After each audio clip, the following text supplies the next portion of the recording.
Good morning students, कैसे हैं आप सभी लोग।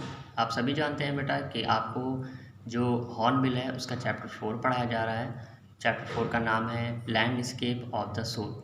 तो इस चैप्टर में जो है जो निथाली जिन्होंने लिखा है इस चैप्टर को, वो पेंटिंग को कंपेयर करती हैं वेस्टर्न जो पेंटिंग है वहाँ की और जो एशिया की पेंटिंग है चाइनीज़ की, उससे दोनों की कंपेयर करते हैं कि कौन सी कैसी है। ठीक है ना। तो यहाँ पर तक हम हो चुका था हम लोग का, यहाँ से देखना है क्या लिखा है। इन द चाइनीज़ स्टोरी में द इम्परर, जो इम्परर था जिसने कमीशंस यानी कि कहा था काम करने के लिए, कहा था नियुक्ति करी थी। अब पेंटिंग करने के लिए कहा था एंड अप्रेंशिएट इट्स आउटर अपीयरेंस। वो क्या कर रहा था, जो बाहर का जो जो पेंटिंग में जो दिखाई दे रहा था, अपीयरेंस हो रहा था, उसको उसने बहुत अप्रिसिएट किया, बहुत ज़्यादा उसने प्रशंसा करी। But the artist reveal to him the true meaning of the work. लेकिन जो आर्टिस्ट था, जो गायब हो गया था, उस पेंटिंग के अंदर चला गया था, उसने जो है रिवील किया यानी बताया उन्हें इस अपने काम का एक सही मतलब बताया, ट्रू मीनिंग बताई। The emperor may rule over the territory he has conquered, but only the artist known the way within। वो कहता है, जो आर्टिस्ट था वो कहता है कि जो एम्परर होता है यानी जो एक बादशाह होता है, वो एक समाज को, एक राज्य को, टेरिटरी को जीत सकता है। ही हैज़ कॉन्क्वर्ड, वो उसको उस पर विजय पा सकता है। बट ओनली द आर्टिस्ट, लेकिन जो आर्टिस्ट होते हैं वो जानते हैं कि उसमें अंदर रास्ता कैसे बनाना है। Let me show the way. फिर उसने कहा, आर्टिस्ट ने उसने कहा कि मुझे तरीका बताने दो। द डो, अब देखिए यहाँ पे तो दाव आया है, सॉरी, दो दाव जो है वो एक चाइनीज़ वर्ड है और इसका मीन्स होता है कि संसार या ब्रह्मांड जो है वो कैसे काम करता है। ठीक है ना, मतलब कि पावर ऑफ यूनिवर्स। तो यहाँ पर जो आर्टिस्ट है वो इम्पर से बताता है कि जो दाव है यानी कि जो जो जो पावर ऑफ यूनिवर्स है वो कैसे काम करता है। A word that means both the path और मेथड, कि जो ये जो शब्द है इसका मतलब जो है वो क्या है, बोथ द पाथ, वो दो रास्ते हैं, मतलब दो रास्ते हैं, और द मेथड या उसके दो तरीके हैं। And the mysterious work of the universe, और ये संसार का एक मिस्टीरियस वर्क है। मिस्टीरियस मीन्स होता है रहस्यमयी, तो मिस्टीरियस वर्क है, एक रहस्यमयी तरीका है काम करने का उनका। The painting is gone but the artist has reached his goal. जो पेंटिंग था वो तो चली गई थी, लेकिन जो आर्टिस्ट था वो अपने गोल तक पहुंच गया था। मतलब वो जो बताना चाहता था, देखिए यहाँ पे पहले पैसेज कंप्लीट कर देते हैं तब आपको इसका पूरा मीनिंग समझाते हैं।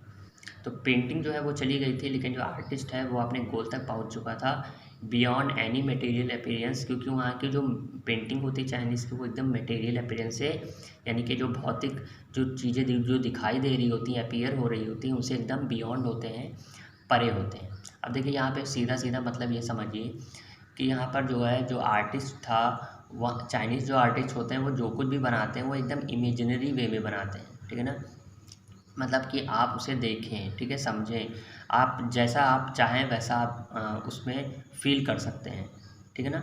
तो और जो उसने पेंटिंग बनाई थी उस आर्टिस्ट ने, उसके बाद वो गायब हो गया, तो वो यही करना चाहता था, वो अपनी पेंटिंग को इतना मन से बनाना चाहता था कि वो जो भी फील करे पेंटिंग वैसा ही काम करे। ठीक है ना। तो उसने ताली बजाई और गुफ़ा का दरवाज़ा खुल गया और वो गुफ़ा के अंदर चला गया। तो जैसा वो इमेजिन कर रहा था एकदम वैसा ही उसके साथ हुआ भी। ठीक है ना। यहाँ पे देखिए आगे लिखा है, a classical Chinese landscape is not mean to reproduce an actual view as would a western figurative painting. जो क्लासिकल चाइनीज़ होती हैं, यानी जो क्लासिकल चाइनीज़ लैंडस्केप होती हैं, यानी जो वहाँ चाइनीज़ जो सीनरीज होती हैं, उसका मतलब एक्चुअल व्यू को रिप्रोड्यूस करना नहीं होता है, यानी जो दिखाई दे रहा है उसको वो नहीं दिखाना चाहते हैं।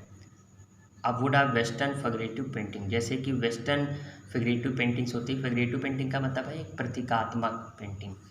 वेस्टर्न में जो एक प्रतीकात्मक पेंटिंग बनती है उसकी बजाय जो चाइनीज़ पेंटिंग होती हैं, जो लैंडस्केप होती हैं, वो एक्चुअल व्यू को रिप्रोड्यूस नहीं करना चाहती हैं। ठीक है ना, मतलब वो नहीं चाहती हैं कि वो उन्होंने जो भी बनाया है उसको आप देखें तो आपको जो जिस नज़र से पेंटर ने बनाया है उसी नज़र से आपको भी दिखना चाहिए, है ना। ऐसा वो बिल्कुल नहीं चाहते हैं।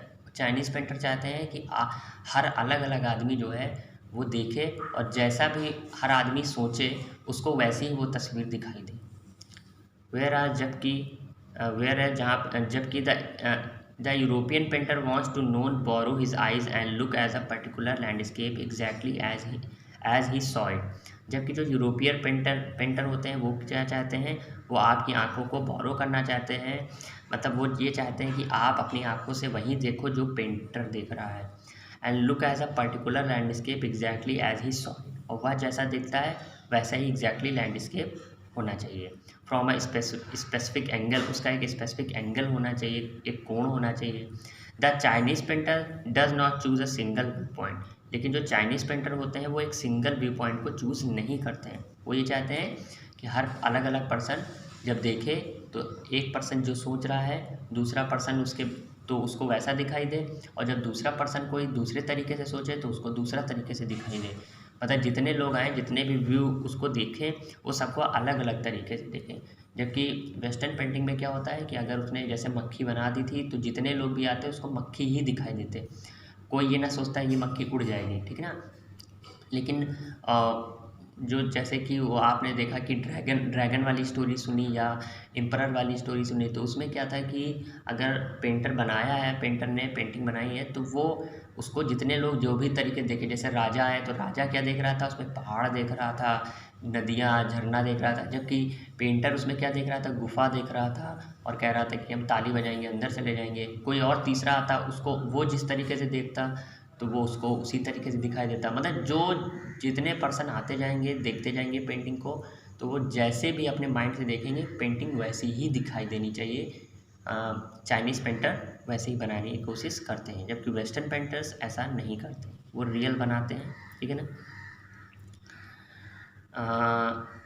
His landscape is not a real one, उनका जो लैंडस्केप होता है वो एकदम रियल नहीं होता, वास्तविक नहीं होता है। यू कैन इंटर इट, तुम उसमें प्रवेश कर सकते हो फ्रॉम एनी पॉइंट, किसी भी जगह से।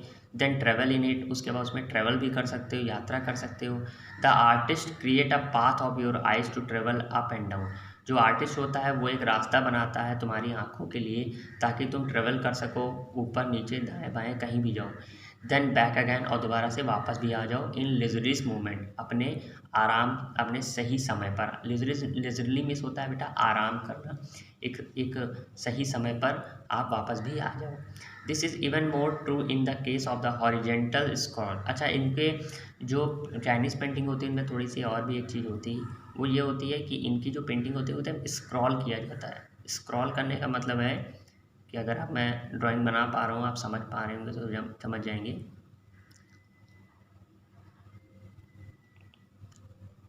मतलब उनकी जो पेंटिंग होती है वो एकदम स्क्रॉल की जाती है, गोल गोल लपेट देते हैं कागज़ को और उसके बाद जो है वो धीरे धीरे ऐसे खोलते जाते हैं। तो इस टाइप से ज़्यादा अच्छी पेंटिंग मेरी आर्ट नहीं है, मैं खुद एक अच्छा पेंटर नहीं हूँ। तो देखिए उसको जो है स्क्रॉल जब आप धीरे धीरे खोलते जाते हैं, उसके कागज़ लिपटा होता है, उसको जब धीरे धीरे खोलते हैं स्क्रॉल करते हैं, और कैसे वो हॉरिजेंटल यानी सीधा सीधा जब आप खोलते हैं तो आपको जो है वो जैसा भी उसमें बनाया जाता है वैसा आपको दिखाई देने लगता है। इन विच, जिसमें the action of slowly opening one section of the painting, जिसमें जो है जैसे जैसे ही पेंटिंग खुलती जाती है तो एक्शन उसमें धीरे धीरे खुलता जाता है ना, एक सेक्शन का, और पेंटिंग आपको दिखाई देने लगती है। Then rolling it up to the move on the other, और उसके बाद वो और रोल होता है और दूसरी स्टोरी की तरफ बात चली जाती है। मतलब ऐसा होता है कि जैसे जैसे स्क्रॉल करते हैं तो उसमें जो जो कहानियाँ होती हैं वो पूरी उसी में दिखाई देने लगती है, तो जो देखने वाला होता है यानी जो व्यूवर्स होता है वो अपनी कहानी खुद ही बना लेता है। Adds a dimension of time, और समय का जो है एक आयाम भी, डायमेंशन भी उसमें ऐड किया जाता है, which is unknown in any other form of the painting. ये जो है दूसरे पेंटिंग से एकदम अननोन बात है ना, ये जो अननोन होती है ये सारी बातें। इट आल्सो, मतलब इसमें ये नहीं होता है व्यूवर जो होता है वो जैसा देखेगा जैसी कहानी बनाएगा वैसे ही कहानी बन जाएगी, इस टाइप का वो लोग बनाते हैं। ऐसा नहीं होता है कि सबको एक ही कहानी पे रहना है। It also require the active participant of the viewer, और ये ज़रूरी होता है, रिक्वायर होता है, ज़रूरी होता है the active participation of the viewer का के भाग लेने के लिए ये बात ज़रूरी भी होती है। हु डिसाइड्स, जो निश्चय करता है at what pace he will travel through the painting, कि वो किस गति से, पेस मीन्स होता है गति, कि वो किस गति से ही विल ट्रेवल, वह ट्रेवल करेगा थ्रू द पेंटिंग, उस पूरी पेंटिंग में, कि वो जल्दी देखता है पेंटिंग को, या आराम से खड़े होकर उसके अंदर पूरी एक स्टोरी बनाता है कि नाव में चल रही है, नाव पलट जाएगी, जो कुछ भी स्टोरी बना दे वो स्टोरी उसमें बन जाएगी।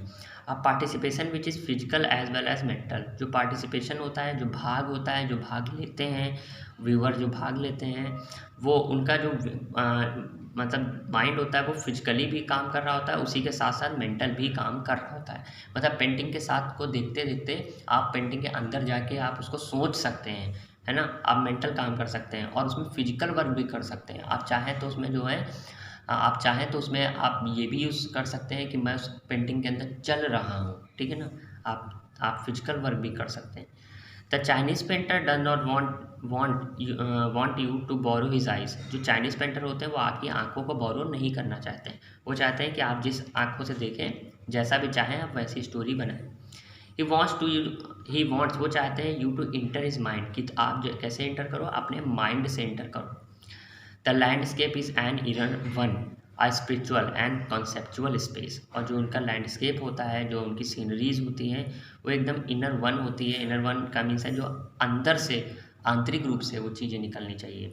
आ स्पिरिचुअल, आध्यात्मिक होती हैं, एंड कॉन्सेप्चुअल स्पेस, और उनमें एक असाधारण अवधारणा संबंधी भी वो पेंटिंग्स होती हैं। तो ये जो पेंटिंग्स हैं वो दोनों में कंपेयर किया जा रहा है कि जो वेस्टर्न पेंटिंग है वो ऐसा बनाया जाता है कि जैसा सभी लोग देखें, सभी लोग एक ही चीज़ देखेंगे। चाइनीज़ पेंटिंग ऐसी नहीं होती। चाइनीज़ पेंटिंग में जितने लोग होते हैं वो जिस तरीके से देखते हैं उनको उसी तरीके से दिखाई देता है। अगर कोई ये सोच रहा है कि ये गाय बनी हुई है तो गाय है, अगर कोई ये सोच रहा है कि नहीं गाय नहीं है, अभी शेर है, तो वो शेर लगेगा, ठीक है ना। अगर आप उसमें स्टोरी जोड़ना चाहें कि एक शेर आएगा अभी गाय को खा जाएगा, तो आपको उसमें वो भी स्टोरी नज़र आने लगेगी, जबकि जो वेस्टर्न पेंटिंग होती हैं वो ऐसी नहीं होती हैं, ठीक है। तो आज यहाँ तक हम लोग पढ़ चुके हैं, यहाँ तक का पूरा थीम यही था, ठीक है ना, और कुछ नहीं। Good day.